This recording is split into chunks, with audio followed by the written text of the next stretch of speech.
And now it's time for Southern California's sports fishing voice. Let's talk hookup. For the next 2 hours, join Pete Gray, rock cod Rick Maxa, and this week's special expert guest for fishing information, new techniques to catch more fish, and the most current scoop on what's happening in the water. Let's Talk Hookup is sponsored in part by Yamaha Outboards, official motor sponsor of Let's Talk Hookup. Royal Polaris, the world's finest long-range sports fisher.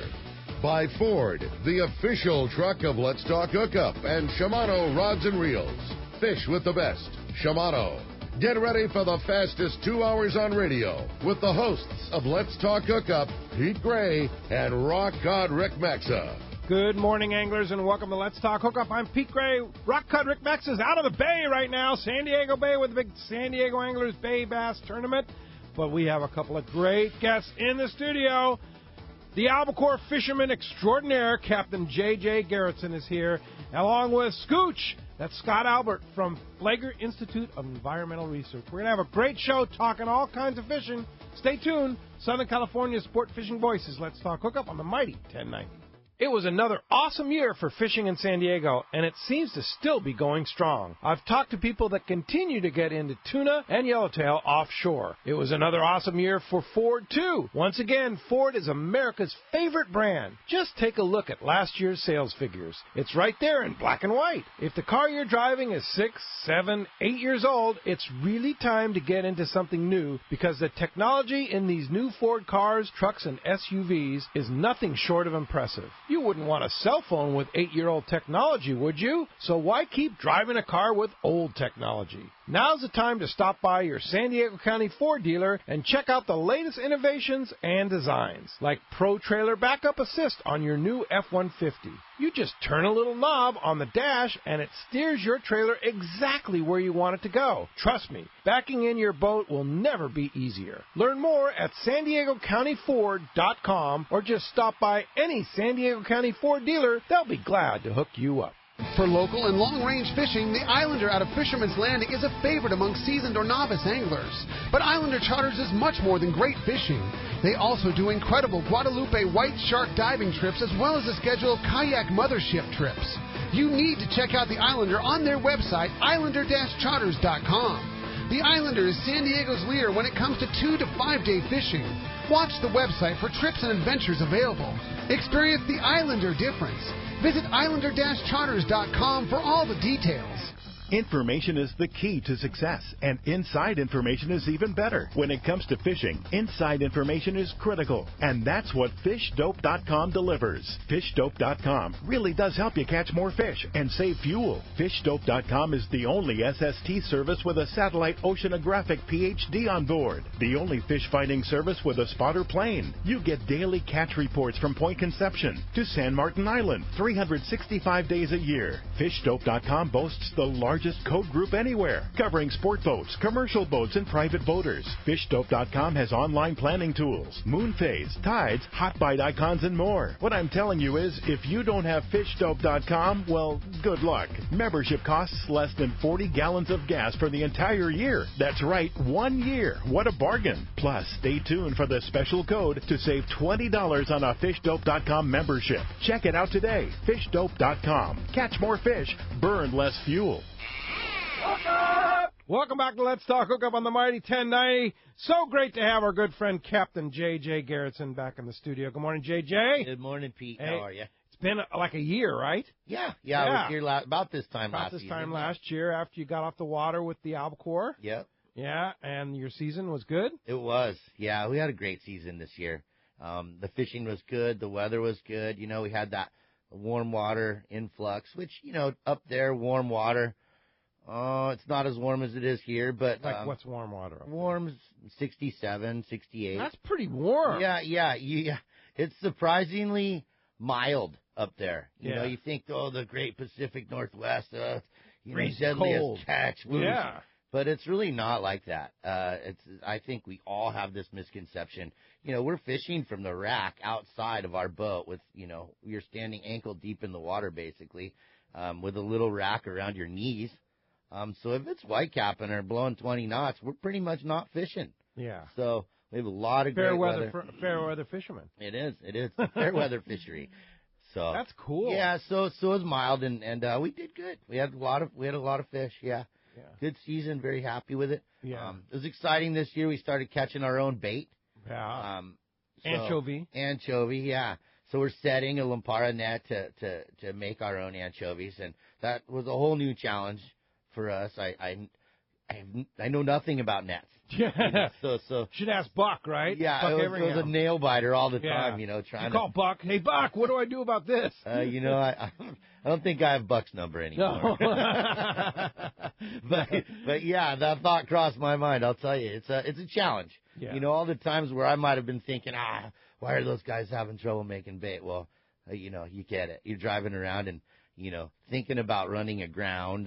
You're right outside the surf. You're in a river that's got flowing current. There's so many new elements to think about, and it was challenging but exciting. Yeah, and you didn't. Now the boat you were telling me has an 11-foot draft. Yeah, when we're loaded down, we're about 10.5, 11 feet. 11 feet. Yeah. So getting into a river presents a little bit of a challenge. It does, and just the river and bars and tides and stuff is something to really, really be aware of already. Whether you're trying to catch bait or not, you're thinking about, oh man, before we get in, we got to know what the tide's doing. Is it ebbing? Is it flooding? Is there a swell? The current is always something. The rivers are always something, ever-changing bar conditions. And you go into some of these places, and you're going in through the surf. Yeah. It's scary. Yeah. Yeah. That's real scary. So why is it that you catch most of the bait inside? Is it because you can corral it in there? There's these river deltas have big areas of brackish water, ever-changing. The big flood of seawater comes in, big flood of fresh water comes out. The bait loves it in there. That's it's a big part of the element is the bait going up in those rivers, and other things go in those rivers too. I mean, saltwater fish and salmon, and they're big river deltas like San Francisco Bay on a smaller scale. Okay. So you're actually inside a bay. Many times we're inside, trying to catch bait, and a lot of times we're way up there. There's times where we're 15, 20 miles upriver looking for bait. Yeah. Wow. Yeah. Wow. Yeah. Some big river system. Yeah. And basically you have to have a slack tide to catch bait. Yeah. So we're watching the hour, watching the minute, watching the tide going across the buoys, and then we're trying to locate our bait. Okay, we see the bait. Now we got to wait for the right condition.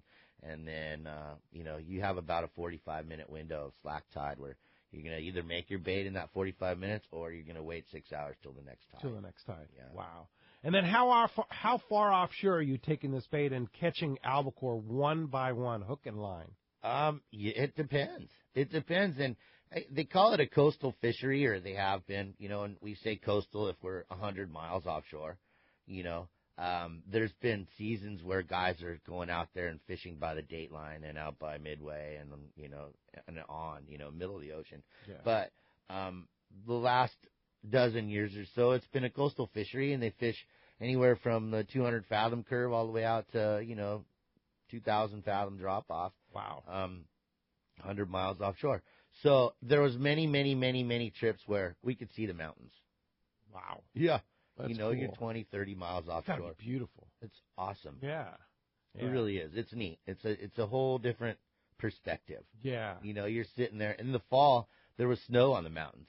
Wow. So we were up there by the Olympic Peninsula fishing albacore. Oh, it's spectacular. Yeah. And occasionally we see other stuff. One of the guys hooked a marlin this year, and we were seeing yellowtail on kelp patty. No way. All the way up there. Catch an occasional bluefin. Yeah.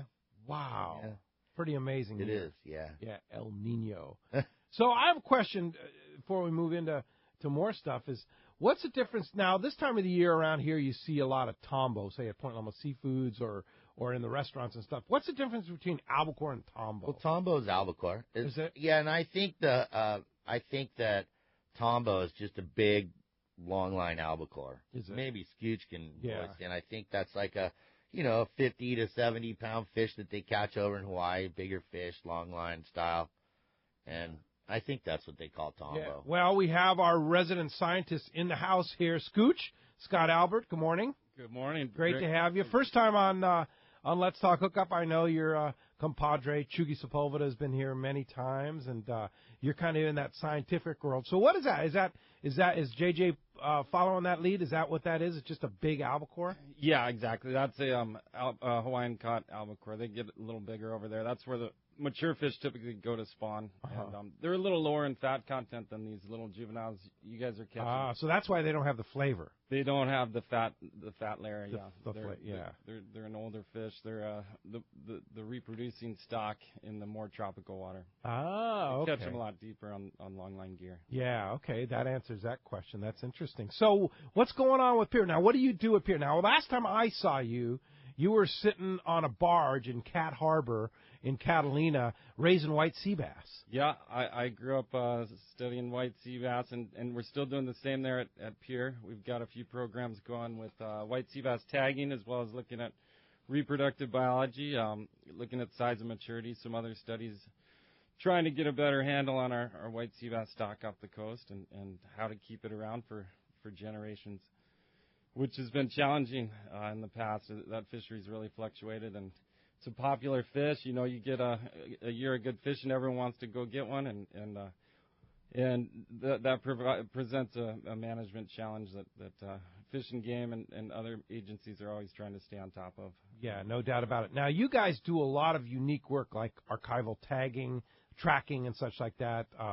I know Tom Flager, the head of the institute, is really into catching sea bass and tagging them. And he's the guru. He was out catching sea bass in the 80s when there weren't many around, and he's really active and involved in all of our projects. He does a lot of tagging, gets his boat out there, and really helps us out with that tagging work. We've deployed, I think, over 450 archival tags, which are electronic tags that record temperature, depth, and light level for 2 to 3 years in a fish.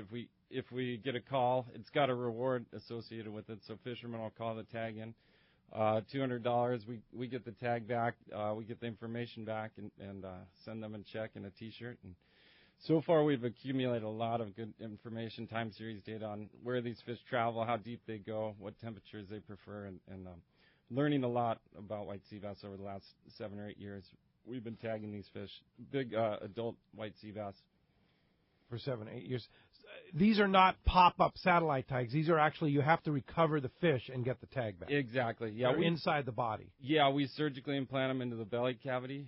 We use some pop-up satellite tags for other species, thresher sharks and swordfish, but for the sea bass, they're a little too small to carry those big tags, and so we use an archival tag, and we've had really good success with the survival as well as how many we get back. We've got back almost 100 of those tags. And how many have you deployed? 450. I think we've got about 20% of those back. That's unbelievable. Yeah. That's kind of frightening, isn't it?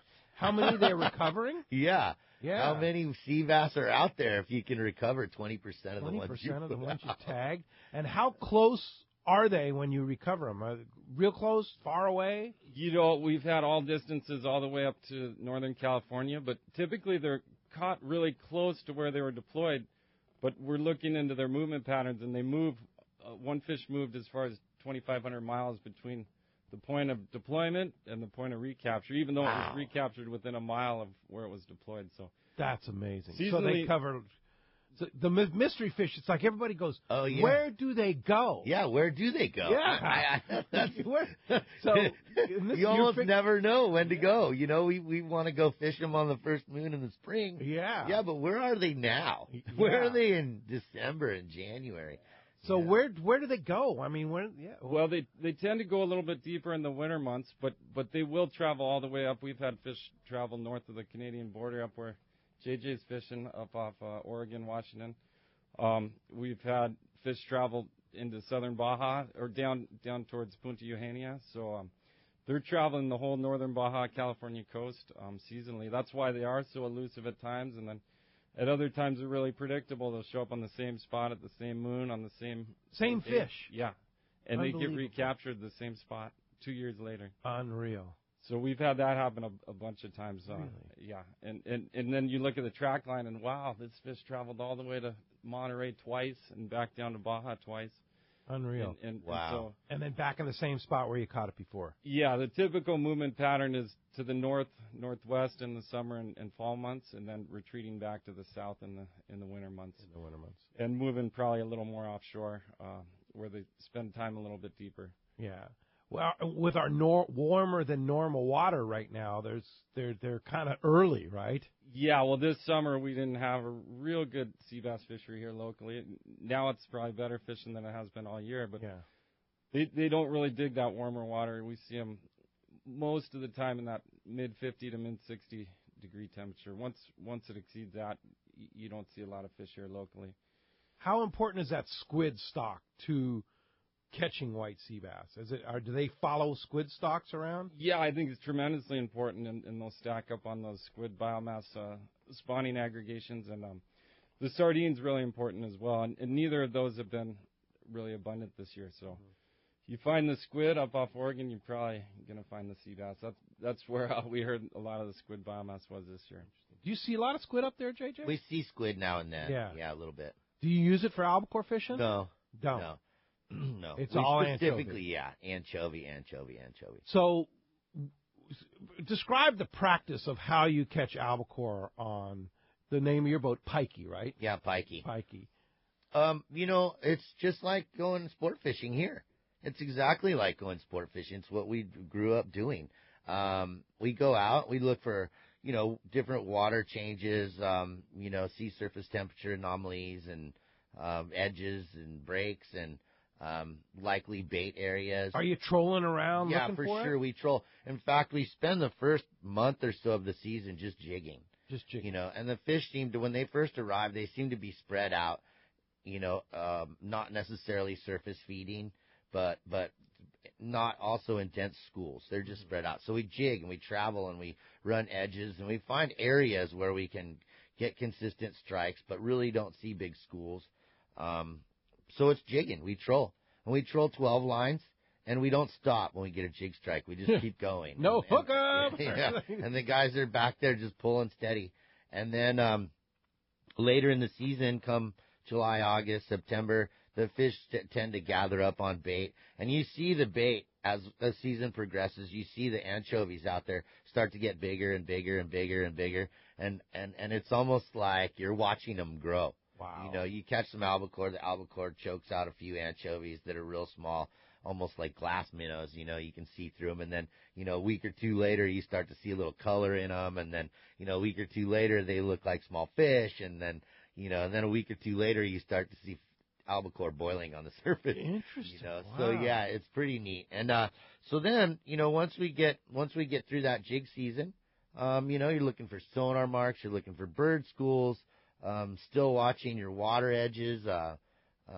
It's exactly just like you here. would be. Yeah. Exactly. And then you're stopping the boat. Same tools, Terrafin and all the water temperature charts and things like that, Terrafin charts. Do you have satellite communication on the boat? So you can bring these down? And, So we download satellite imagery daily. All the time. Yeah. So when you find a school of albacore, is it just like this? You stop on it, start throwing bait? Yeah, the chum is obviously a huge part of doing what we do. We're a bait boat. We hold like 450 scoops of anchovies. So, and each boat that does this can pretty much figure they're going to use about 10 scoops of bait per ton of fish. And the bait is just for chum. So we get on a So you don't bait a hook or anything like that? Rarely. I mean, if it's really tough fishing, we'll downsize and we'll start using hooks and fluorocarbon and but still no reels. Rod and reel we do sometimes for fun, but it's all about as many as we can catch as fast as we can catch them. So we're using a squid, what they call a squid, and it's just a heavy duty barbless hook with either some feathers or a scampi tied on it or taped on it, and basically we try to throw as much bait as we can to get those fish in an absolute frenzy so that we can stand in the rack and just flip them over our shoulders as fast as we can go. Just like the old days of photos, exactly. Right? You see, go in the restaurants, fish restaurants in San Diego. All of them have pictures of the old tuna boat guys in the racks, and that's what we're doing. The fish are smaller, but man, they still put a hurt Still on work you. you. Oh, yeah. Yeah. Oh, yeah. Are you in the rack sometimes? Or Oh, are you yeah, driving the sometimes. boat? You know, it's a young man's deal back there. I'll tell you what.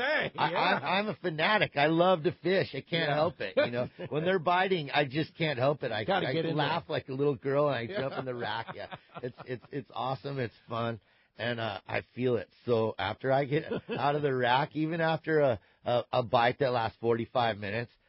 I'm hurt. Oh, yeah, I'm hurt. And my guys, it sure helps me give respect to them because they're back there all day long. Yeah. And there's days where we catch 10 tons in a day. 10 tons in a day. Yeah. How many fish? How many albacore is 10 tons? Well, you know, you can figure 14 to 18 pounds. So, 14 to 22 pound fish. 100 of them is a ton. A little over 100.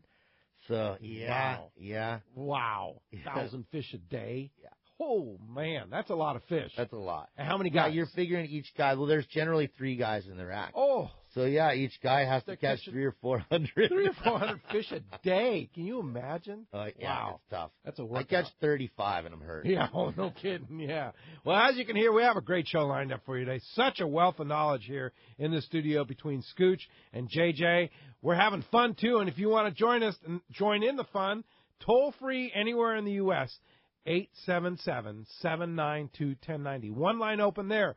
And if you want to join us, 858-457-1090 is our San Diego line, a line open there. And one lucky caller is going to win a trip to go fishing on the San Diego out of C4 Sport Fishing. That's a 3/4-day trip on the San Diego. When they get it out of the yard, it's going to be newly refurbished and ready to go, courtesy of C4 Sport Fishing and Captain Ryan Boshin. And when we come back, we're ready to take your phone calls, 858-457-1090. Jump on the lines. Let's talk to JJ and Scootch and talk more fishing here on Let's Talk Hookup on the Mighty 1090.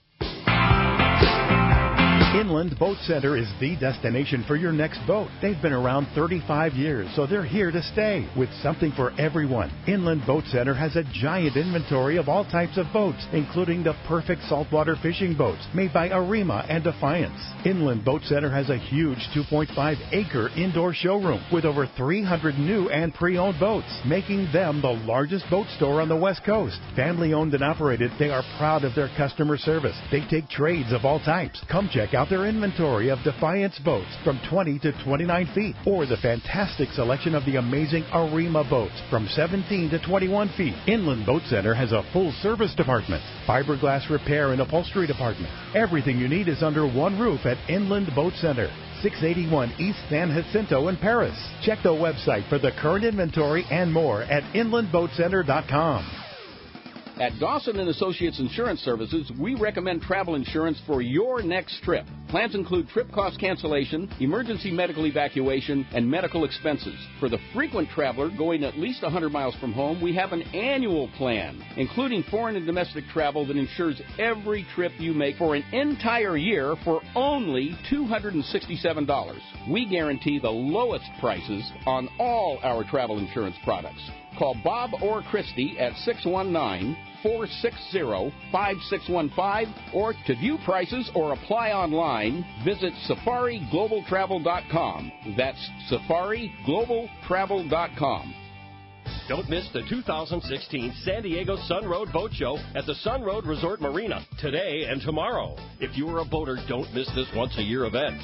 We have the brands you love, boating seminars, and water displays of more than 150 new and pre-cruise sail and power boats. You can enjoy boat rides, music, food. It's a great time to enjoy a day on the bay. Don't forget to ask about our great show specials. For more information, visit BigBayBoatShow.com. That's BigBayBoatShow.com. This is Captain Art Taylor of the 95-Foot Searcher. Team Searcher would like to thank all of our great customers for their support in our fantastic 2015 season. The Searcher has a fantastic crew, great food, air-conditioned cabins and galley, satellite TV, and an RSW system to preserve your catch. Our 2016 schedule is out, so don't miss the boat. Book your trip online at searchersportfishing.com or call Celia and Jen at 619-226-2403. That's 619-226-2403. Here's John Ireland for Rancho Leonero. Ranch is small, It's very personal, very intimate. I don't think there's anywhere else that you could have the old Baja feel and have all those miles of beachfront, the palapa roofs and the stone walls. There's not a room that you don't have some kind of ocean view. You don't give up any amenities at the ranch. It's just very rustic. You know how when you cook outdoors it tastes better? Well, that's Rancho Leonero. It just tastes better. We have paddle boards, we've got kayaks, we've got snorkeling equipment, of course. We've got 12 super pongas. We have dive trips. We've got over 40 kayaks at the hotel. We've got all accurate equipment, very top of the line. And when the fishing's good, we'll freeze your fish, pack it all up, send it home with you. People love it. They'll come back 5-6 times a year.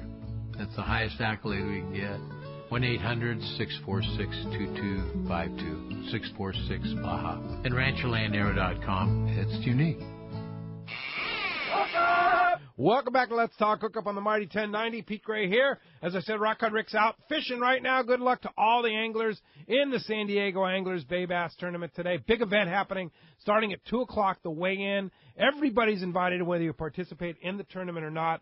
Free food, free beer, the whole thing. Right there at the Shelter Island Launch Ramp. Is that right? Free food, whether you're in the tournament or not? We're there. Yeah. Let's go. 2 o'clock, man. And they have the most gargantuan raffle that you've ever seen to raise money to take kids fishing and the other projects that the San Diego Anglers are. Yeah, free beer, free food. What's wrong with that program? You buy a few tickets, win some great prizes. Like that. Yeah. Including, I know they're giving away a trip to Rancho Leonero and a lot of stuff down there. So, going to be fun. Yeah. It's going to be a fun time. So that's 2 o'clock today at the Shelter Island Launch Ramp. You want to definitely check it out. It's a good time. It's you wouldn't believe when you go down there how big this event is. Yeah, it's gotten huge. It's huge. Yeah. It's really I tried to get in it a couple times, and it was a while back. They were like, "No, sorry, we're full." Yeah, we're full. Yeah, you can still kind of get in it, but the guys do such a great job. Yeah. Also, want to throw kudos out to all the people that showed up the other night for the very first CCA California San Diego chapter meeting. It was here at Carl Strauss in Mira Mesa. A lot of great people showed their support for CCA, which is just a fantastic organization, national organization that we really need a lot of help in the future of our fishing here. The extreme environmental groups are just on us, and you know that, JJ. Yeah. I mean, it's just frightening. And Scootch, you deal with that. We deal with this kind of stuff all the time.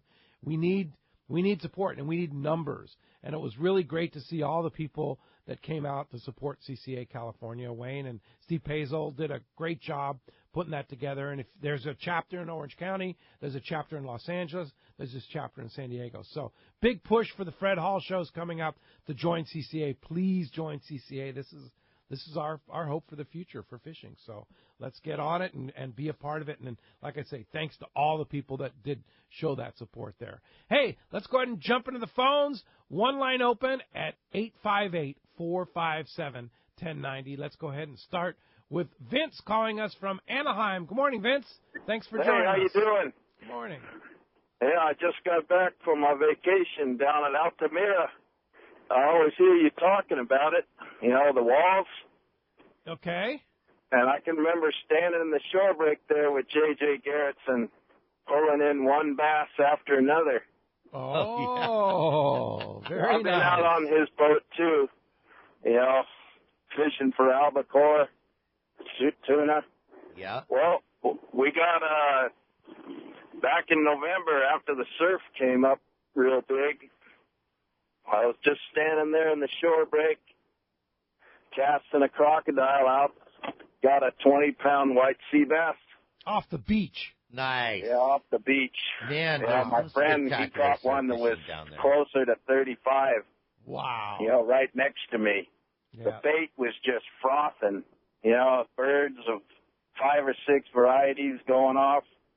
Then I caught 3 or 4 barracuda, followed by like 3 or 4 corvina. Then I walked over on the other side of the point, and what did I catch? About an 8-pound yellowtail. Unbelievable. Now, this is down the Baja coast. Yeah, right? the wall. Oh, man. Yeah. Spot, huh? Spectacular. The fishing down there.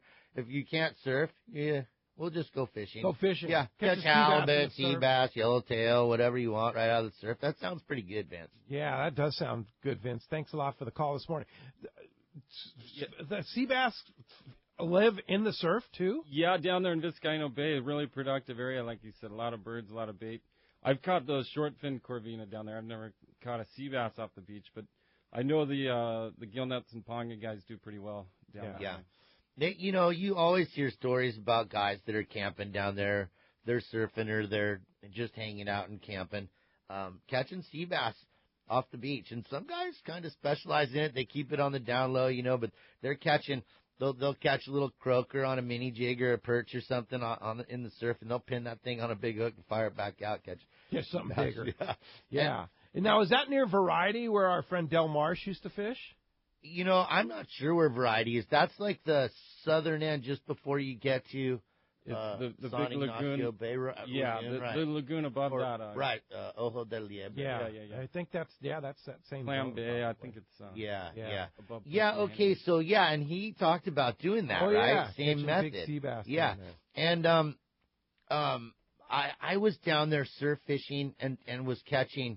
I was expecting to catch surf perch. It was one of the days the surf wasn't happening, and we were down there by the wall, or Seven Sisters, and we started catching huge spot fin croaker. Huge. Oh. It was off the hook. It was super fun. Yeah, fun. You can tell this guy actually not only is a commercial fisher, makes a living fishing, he has a passion for fishing too, right? You like to do it all.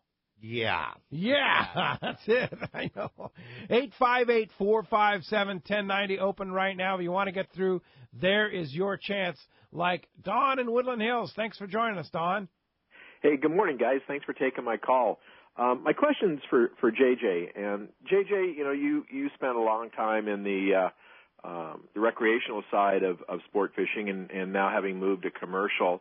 Is there anything that you've learned over the last couple of years, commercial fishing for albacore, that you would say you didn't know about it when you were down in San Diego or, up off of Santa Barbara? No, I think contrary, actually. I think that I was nervous about not having a good understanding, and going up and sort of fishing alongside, long-time professional commercial fishermen. But I think that actually what I learned in the sport fishing side of fishing has helped me along in commercial fishing more than anything. So, I don't know where the peak of the knowledge base ends. I'm obviously learning on every trip, every day, and seeing new things and learning new things. But I think that really the experience that I acquired in the sport fishing side of my life has really been a big help to being successful in the commercial industry. Yeah. So another question then would be, are the albacore going to be back this year? I was waiting for that one. You know what? Off Oregon. Yeah, I'll be wherever they are. Wherever they are. Whether they're here behind San Clemente Island or off Oregon, whatever. That's right. And you never know. I mean, obviously they're calling for a La Nina, and historically, seasons following big El Niños in the past, we definitely saw an influx of albacore here. And after that 95, was it 95, the last big one? And then 97, we had fantastic albacore fishing. Yeah. So, and that was the last time we really saw quantity of albacore, right, Scootch? Yeah, although 2007, I remember we had some albacore right off the beach here, out on the 9 Mile bank, and yeah, exactly. And don't discount the big hits in the fall off of Morro Bay and stuff. Sure. So yeah, I definitely would not rule out albacore in San Diego. Does having the anchovy around here a lot kind of help that along? Yeah, I think in general the productive water, the colder water, will bring in those colder water tuna. But yeah, it could shift at any year now. But we will take a repeat of this year. Big bluefin, a lot of yellowfin, wahoo. I mean, anybody complain about that? Nope. Blue marlin. I don't know. That was crazy. Yeah. Pretty crazy. Yeah. Did you see any blue marlin in Oregon? No. But striped marlin, though. Striped marlin, yeah. That's crazy. It is.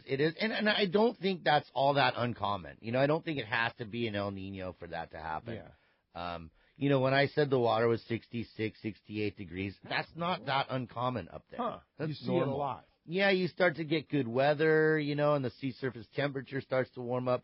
But even the 50-meter charts are, it's pretty standard. Yeah. Yeah. If So, the weather was stable up there, could you still be catching albacore right now?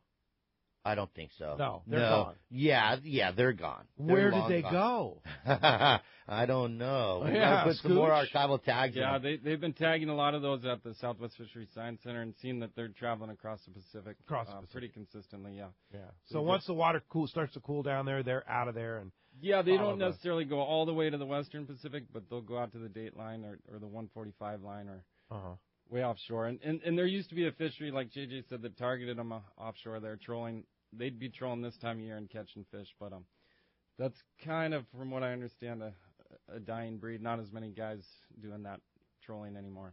Yeah, interesting. Hey, thanks a lot for the call this morning, Don. Appreciate that. That does free up. 877-792-1090. Scootch, where did you get all your training, man? You know your stuff. Oh, I studied fisheries growing up. Well, I grew up fishing here in San Diego. And, did you? And that's, like JJ said, that's probably where you learn the most of Yeah. Most of it. On the water training. Scootch is just like us. He was a pinhead. Yeah. He had a fishing rod in his hand when he was at the beach or on the pier or squishing up mussels to catch that one rubber lip perch that's swimming around the piling. Yeah, I remember JJ back in the Apollo days. I was on the prowler next door and pinheading for buzz. And were you? Yeah. So I was around, always looking to go fishing for free. Man, yeah. And so then you just went to school and started training? Studied fish biology and marine biology. Yeah. At Oregon State and Cal State Fullerton and then worked up there at Scripps for a couple of years. So. Okay.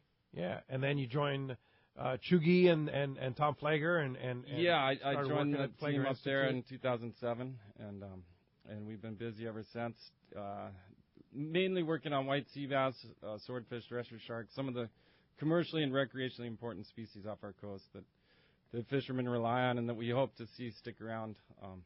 So we're looking into research questions that will hopefully generate sustainable fisheries management, working with Cal Fish and Game and National Marine Fisheries Service to try to disseminate some of that information, keep our stocks healthy.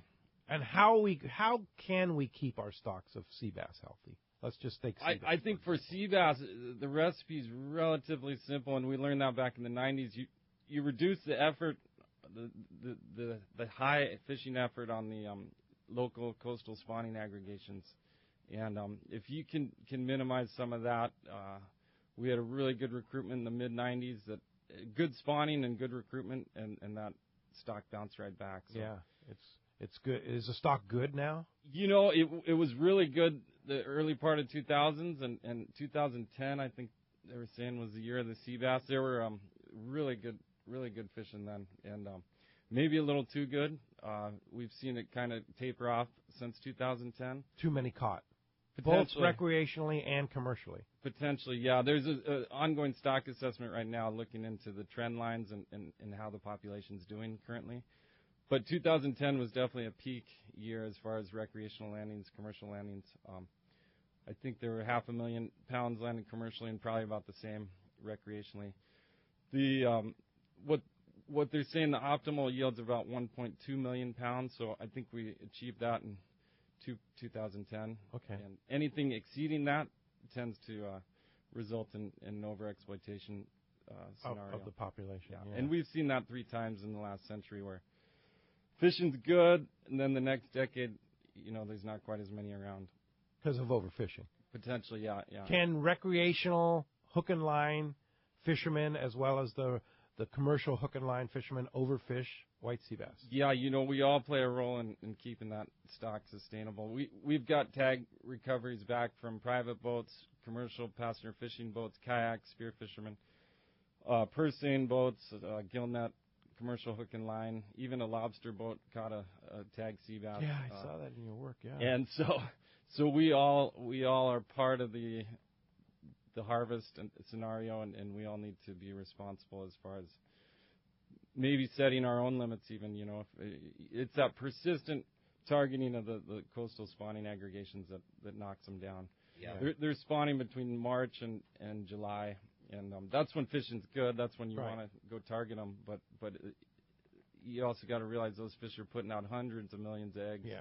Those big 50, 60-pound females are dumping hundreds of millions of eggs per spawning season. So you get good recruitment with all the eggs and spawn in the water. You're going to have a good cohort of fish coming through. And we just need to keep seeing those good cohorts come through. Sure. So let me propose this at you. Would you be in favor of moving the one fish limit and no commercial fishing from June 15th to July 15th? You know, June 15th is when a lot of that stock becomes vulnerable, and they're still it's spawning. just like they get stupid. Yeah. Yeah, exactly. They're just stupid. And that's when they're doing their thing. They get on that squid bed or whatever it is, and that's they spawning aggregation happening. Yeah. And then we're there yarding them in by the trash can. Yeah, full. and that's the thing is, and no offense on the commercial guys, because they're certainly within their rights and limits, just like us as recreational fishermen, taking 3 fish after June 15th to catch 70, 80 fish a night. Yeah. So that's gotta when be they damaging. get stupid, that's gotta impact it. It likely does, and especially in the coastal scenario where you get those squid beds. But the gillnet fishery's been bumped outside of 3 miles, and that's helped a lot. And when the fishing's good on the beach, those guys aren't catching much typically. So a lot of people point the finger at the gillnet, but in reality, it's more the coastal, close to shore fishing that. Because stuff's up shallow, spawning, that's eating where squid, they're spawning. Yeah, everything. That's where they're feeding. Yeah, interesting. Do you think that there's ever going to be a proposal to say move that date to July 15th? You know, I don't know, but just bumping it a month back would help. Would help the stocks and the future. Yeah. You know, and people are probably yelling at me right now, going, "You can't do that." Look, I love catching sea bass just as much as anybody else, but I want to catch sea bass. I want JJ's kids and Scooch's kids to catch sea bass. Yeah. If that's what we need to do, if you just have to catch one, so be it. Yeah. Go catch a 60-pounder. Yeah. But what if it was like the old days where somebody would catch a sea bass on a boat and go, "Oh, he caught a white sea bass." Wow. Yeah, when I was growing up, you didn't see them on the sport boats. It was like everybody heard about it when somebody caught one. Yeah, exactly. I'm all for I remember the first one I ever saw. Yeah. It was like, wow. When we were kids, man, we never saw sea bass. And now we have such a great we can target sea bass. Yeah, there's tournaments going after them. And, so it's really rebounded. Pretty awesome. Hey, 858-457-1090 or 877-792-1090. Adam is covering the phones today as well as the engineer on the board, so be nice to Adam. Ryan took a little hooky weekend here, and so Adam's got it all covered today, and we're sure thankful for Adam to be there. Speaking of Adam, let's go to Adam on the Eclipse. Good morning, Adam. Hey, guys. Good morning. Good morning. Good morning, Adam. We're down here at Colonet on a day-and-a-half trip. We just had a nice trip for 45 yellowtail. 45 yellow. Very nice. Yeah, 45 yellows this morning, and, we've still got a lot of time. Definitely some swell and some wind out here, but they're lighting pretty good this morning. We had a full-on vendor. Everyone had a fish at the same time this morning. Gotta love that, man. And so you're going to put it in, fish all day, and then come back, and you're doing it every Friday night, right? Yeah, every Friday night. We got actually a 2.5 day coming up. We're going to be leaving Thursday, 5 o'clock. It was kind of cool. We were the first boat on scene here this morning, right about sunlight. So, we got right in the right spot and really good action on the yo-yo jigs this morning. We're using full-size 7X heavies, so still marking fish right now. We're still hanging a couple. We got 3 going, actually, at the moment. Any color that's working better than another? Mostly solid, like the Sal 7X scrambled egg. The pretty standard jigs. Okay. We also got a rep. Joe from Jimmy Jigs is out with us today, so we'll be posting some photos of those jigs as well. Fantastic. Well, if somebody wants go ahead, Adam. No, go ahead. What was that? If anybody wants to climb aboard the Eclipse next Thursday for 2.5 days, spots available? Yeah, we got 7 spots. Go ahead and book online, eclipsesportfishing.com. And, just hung another one. All right. Very good. And, Nice. of course, you can always call C4 Sport Fishing and get on the Eclipse. Thanks, Adam. We'll let you get back on deck and start gaffing. Appreciate the call from the Eclipse live at Colonet. That's pretty good fishing. Yeah, it is. Yeah. Sounds like fun. Hey, let's find out what's going on in Baja, mainland Mexico. The Castman is standing by, and this report is sponsored in part by Fisherman's Processing in San Diego. It's long-range season. Time to book your processing order with Fisherman's Processing before your trip. That's right, before your trip. That way you're first in line when your trip returns. Friend them on Facebook at Fisherman's Processing. For more information, give Rosie or Sean a call or check fishermansprocessing.com. And Castman, Richard Castaneda, what's going on, Castman? Hey, buenos dias, boys. Hope everything is fine with you, too. Excelente. Hey, man, I'm telling you, Baja's, typical winter fishery down there. Striped marlin in the mix, not quite a one per boat per day on the striped marlin. Dorado, okay, they're getting a few, but the ones they're getting are good quality fish. They're ranging anywhere from, 15 to 30 pounds. Occasional wahoo, which is really surprising to me this week. And most of that action is on the Sea of Cortez side. The Ponga fleet out of San Jose del Cabo, if and when they can get up into the Sea of Cortez because of those north winds that blow this time of year, the usual banks up there, La Fortuna and the Iman, are giving up some tuna there. Not a lot of big fish, most of them 15 to 20-pound fish. The problem right now is there's hardly any sardinas at all, so they're using bigger baits or, cut baits, and the big chunk squid from those big Humboldt squid, they're chunking those and able to get into the fish that way. But the trend also is they're starting to do a little bit more bottom fishing there in those banks there, and they're getting a pretty good bite on Cabrilla, and those amberjack are now starting to show, and those are the fish that will get up to 50, 60, 70 pounds. Down in Mazatlan there, things slowed down quite a bit. They're still getting a few sails and a few Dorado in the mix. And, of course, our usual hotspot this time of year is down at Ixtapa Zihuatanejo there. Really good bite on sails, about 8 miles out of the harbor. They get the clear, clean blue water there, getting some Dorado mixed in there with them, and occasional blue marlin mixed in with them.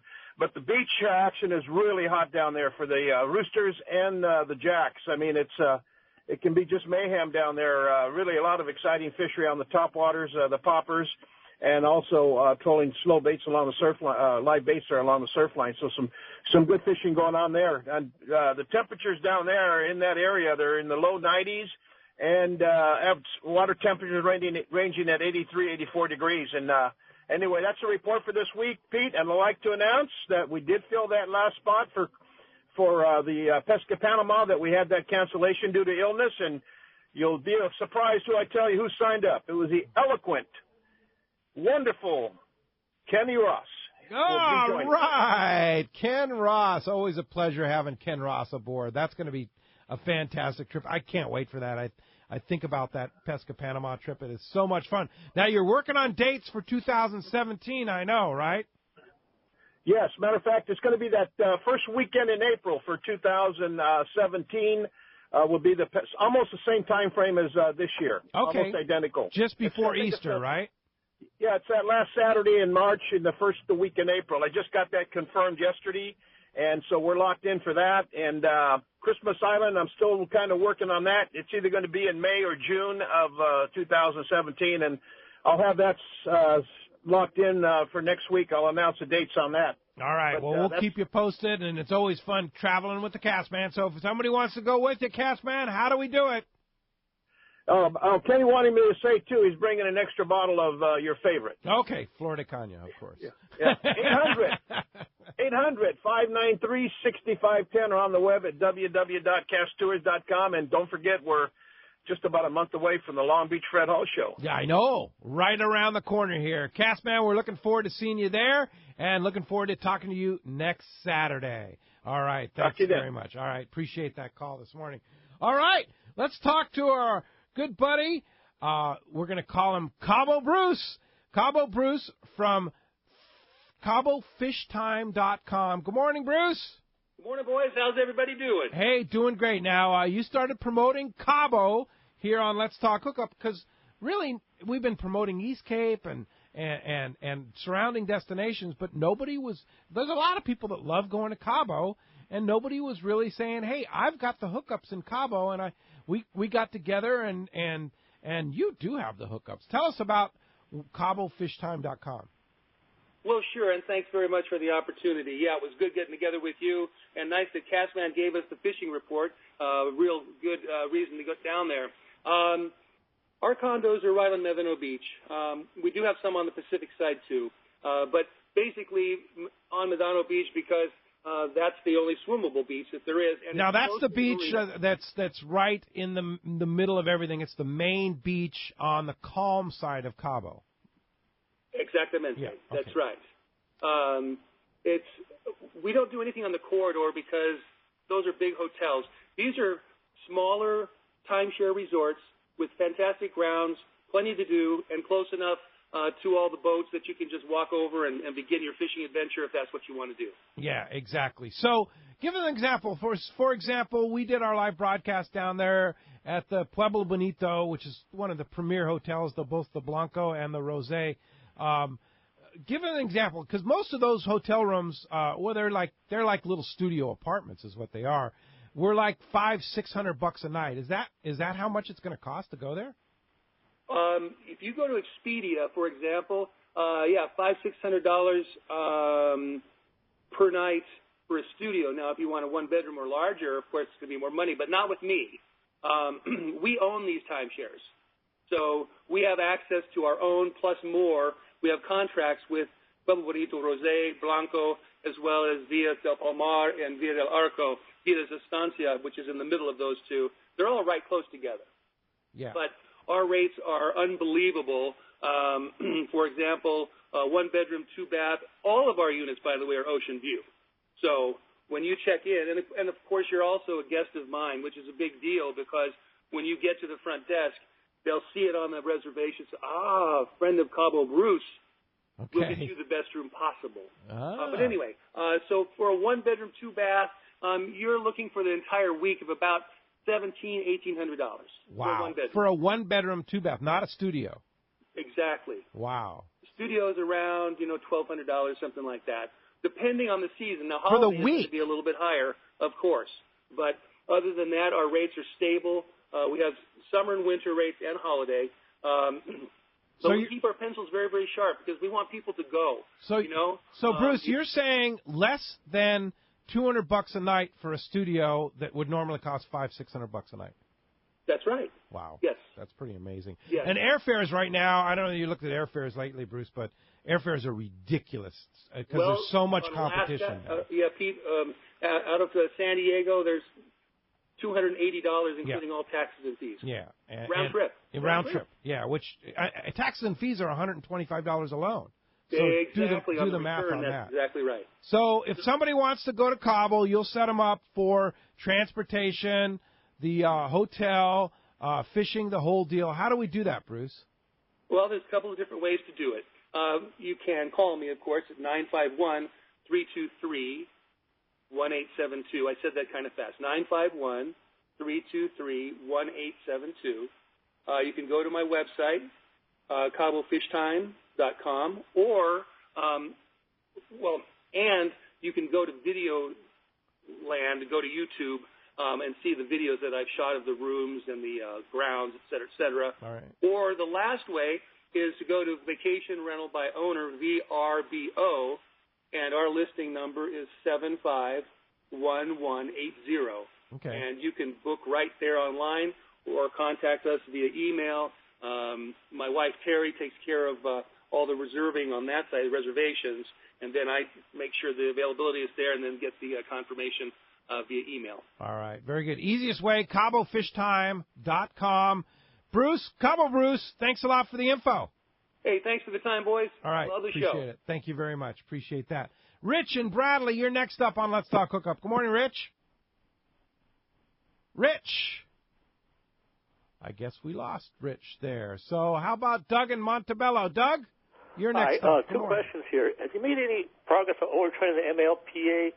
And two, for J.J. Gerritsen, which boat was harder for you to handle, the Apollo or the commercial Albacore boat? The commercial Albacore boat is harder to maneuver around, if that's what you mean. It's a single engine. Oh, boat, yeah. right? It's single screw, ultra slow. Like, what's ultra slow? Well, basically, flank speed for me is about 7 knots. Oh, really? Yeah. So the flank speed means top speed? Yeah. We're if we're trying to get somewhere, we're going about 7 knots. Nice. And But that's it's a big been hard to adapt to. It really has. Because the Apollo, I was 10.5 knots everywhere I went. Yeah. And that seemed slow then. Yeah. But then when I jumped on a boat that's going 6 or 7 knots, oh my gosh, it takes a long time to get where you're going. Yeah. It's harder to compute it in your mind too. Yeah. 10 knots is pretty easy. Yeah. Oh, let's see. I have to go 1,500 miles at 6 knots, right? Yeah. That's going to take me a while. Everything's variable too. Yeah. Yeah. If it gets rough out, we're going 4 knots. 4 knots. Yeah. But that boat is big. How big is it? Oh yeah. Well, it's 73 feet by 22 feet. Yeah. And it's a tank. Yeah. It weighs Solid steel. 240,000 pounds. 240,000 pounds. Yeah. So even in super rough weather, my coffee cup stays on the dash. Sweet. Right by my stocking feet. There you go. Nice. You know, you can see Pikey right now in the off season as you're leaving the San Diego landings, Fisherman's Landing, Point Loma Sport Fishing. As you're traveling out, Pikey's right on your left side as you're traveling out, right? That's right. Yeah. Right alongside big, the basin. Big blue hull, right? Yeah. Now, is the boat in front of yours, is that one of the ones in your code group there? It is, yeah. The Jody H. That's the Scott Hawkins boat. Another beautiful boat. Yeah, another well maintained. Albacore boat. Yep. And so you guys are a lot of times fishing side by each Oh, other. yeah. How many boats in the fleet? Well, there's many Albacore fishing boats up and down the coast. But in our group, there's a dozen or so. A dozen? Yeah. All right. Yeah. There's hundreds and hundreds and hundreds of boats fishing Albacore, though. Wow. Mostly trolling, yeah. More and more people are trying to convert trolling boats to bait boats, but without having, extensive experience with bait, which there's so much to know about having bait and using bait and fishing with bait and just keeping bait alive, that a lot of them aren't doing very well or aren't very efficient. Mm-hmm. But yeah, a lot of people are trying to break through from being a trolling type boat to a bait fishing type boat. Yeah. Scooch, any input on the MLPA? Yeah, I missed that question. Can you repeat that? He was just any wondering. chance of the MLPA being turned over near future? Since it's kind of been shown that it's really not doing anything. Turned over. I don't know. There's so much went into that. It'd be tough to shift that momentum ball the other way. But I know there's a reevaluation period every 5 years, and and what about due for that? Yeah. So I think they're monitoring some of those areas, and we actually have a study looking at white sea bass spawning both inside and outside MPAs. And for a species like white sea bass, we're not really seeing that there's a huge benefit because they're moving so much. They're always on the go. But then again, it is a little temporary sanctuary for some of those spawning stocks. And so we get spawning activity both inside and outside the MPAs. Yeah, indeed. Hey, thanks a lot for the phone call this morning. And when we come back, more of your phone calls. You want to get a chance to get through? Talk to Scootch, talk to JJ. Here it is, 877-792-1090 or 858-457-1090. More of Southern California's sport fishing voice. Let's Talk Hookup coming up now on the Mighty 1090. Holy smokes. It's Cabo San Lucas we're talking about. And I've got you covered. This is Cabo Bruce with CaboFishTime.com. Now, Pete and I have been talking, and we know what you want. Great deals on condos and fishing wrapped up into one. CaboFishTime.com is your single source for everything Cabo. And the cool part is, you'll always work with me, Cabo Bruce. As I like to say, I'll have you from the moment you land to the time you leave. Everything. Transportation or car rental. The finest suites you'll ever find at unbelievable prices. Great fishing, of course. Amazing dining and activities. And the best service, period. Call me or text me, 951-323-1872, or head for our website, CaboFishTime.com. Again, that's CaboFishTime.com for your next Cabo vacation. If you are ready to experience a real Alaska fishing adventure, check out Whalers Cove Lodge in Angoon, Alaska. The calm waters around Whalers Cove are 100 miles from any large towns, so you will enjoy a wilderness adventure without any crowds. Whalers Cove Lodge has some of the best salt and freshwater fishing in Alaska, and there is no need for a bumpy boat ride for hours. You can find productive fishing for salmon, halibut, and rockfish just 10 minutes from the lodge. Whalers Cove also offers fantastic freshwater fishing in wilderness streams for wild salmon and trout. The Whalers Cove experience will fulfill your wildest Alaska dreams on the calm water of the Inside Passage or on a spectacular stream. It's your choice every day at the Whalers Cove Lodge. After fishing, you will dine on fabulous meals created daily by the Whalers Cove chefs and relax in your comfortable room or cabin. Learn more about this exciting Alaska destination on their website at whalerscovelodge.com or call 800-423-3123. Whalers Cove Lodge, a real Alaskan fishing adventure. For over 5 decades, Lee Palm Sport Fishing has set the standard in long-range fishing that they pioneered long ago. The Red Rooster 3 sets a new standard of excellence. The Red Rooster 3 is one of the most modern, quiet, and fastest long-range vessels in the fleet. They have handpicked the finest crew to make your trip a memorable one. The Red Rooster 3 offers trips from 3 to 18 days and runs year-round to the best fishing spots on the planet. Ride the Red Rooster 3 once, and you'll be back again. Call the Red Rooster 3 at 619-224-3857 or see them on the web at redrooster3.com. My angler H2O. Like the mighty flounder, I will keep one eye on the pole and the other watching for rogue waves. I'll save water by taking shorter showers and enthusiastically celebrate Talk Like a Pirate Day. I will chat up the locals before launching in unfamiliar waters. And I will always, always wear my life jacket. What's your H2O? Tell us at BoatCalifornia.com. The California State Parks Division of Boating and Waterways reminds you to wear it, California. Hey, this is Captain Paul Hebert from the Wicked Pisser. My brother Bruce and I make a living catching giant bluefin tuna. In fact, I wouldn't even go fishing with any other sunglasses than Maui Jim. Put a pair of Maui Jims on and instantly the glare is gone, the UV that can damage your eyes is gone, the ocean's true colors come shining through like never before. And with more contrast and clarity, you can see the bluefin at that critical time. Take it from me. Try a pair at your local tackle shop or check out MauiJim.com. You won't believe your eyes. XEPRF 1090 AM, Rosarito, Baja California. You are listening to the home of the Aztecs. What's that slam dunk? That's what I'm talking about. San Diego's sports leader, the mighty 1090. It's big, it's comfortable, and she is beautiful. The state-of-the-art long-range sport fishing vessel, the Independence. Veteran captains Mark Paisano and Paul Strasser built this incredible 112-foot vessel with the most modern technology and luxurious comfort available. Captain Jeff Dubois has helped make the Independence a top-notch operation. Call Independence Sport Fishing at 619-226-6006 or check the availability on spring, summer, and fall trips now at IndependenceSportFishing.com. Alaska is one of the ultimate fishing destinations in the world. This is Rock Cod Rick, and every year the one trip I look forward to is Kingfisher Charters in Sitka, Alaska. My dad and I have been going for over 15 years, and I just can't wait to go again. No one does it better than Kingfisher Charters. They offer the best service, the most comfortable accommodations, fantastic food, the finest fishing charter captains in all of Sitka, and the ultimate value. Sure, I've been to others, but time and time again, nobody beats Kingfisher Charters. You can catch huge halibut like the ones we do almost every year, and salmon, well, Sitka is famous for some of the best runs in Alaska. We also get plenty of rockfish and huge lingcod. And when it comes to fish processing, the best in Alaska is Kingfisher Charters. And listen to this, it's all included in your package. In fact, everything is included except the tips. It's truly amazing how the Kingfisher crew continues the quality of service they deliver year after year. Come and join me on the Let's Talk Hookup trip in June, or just go when you can. Kingfisher Charters, 800-727-6136, or check kingfishercharters.com.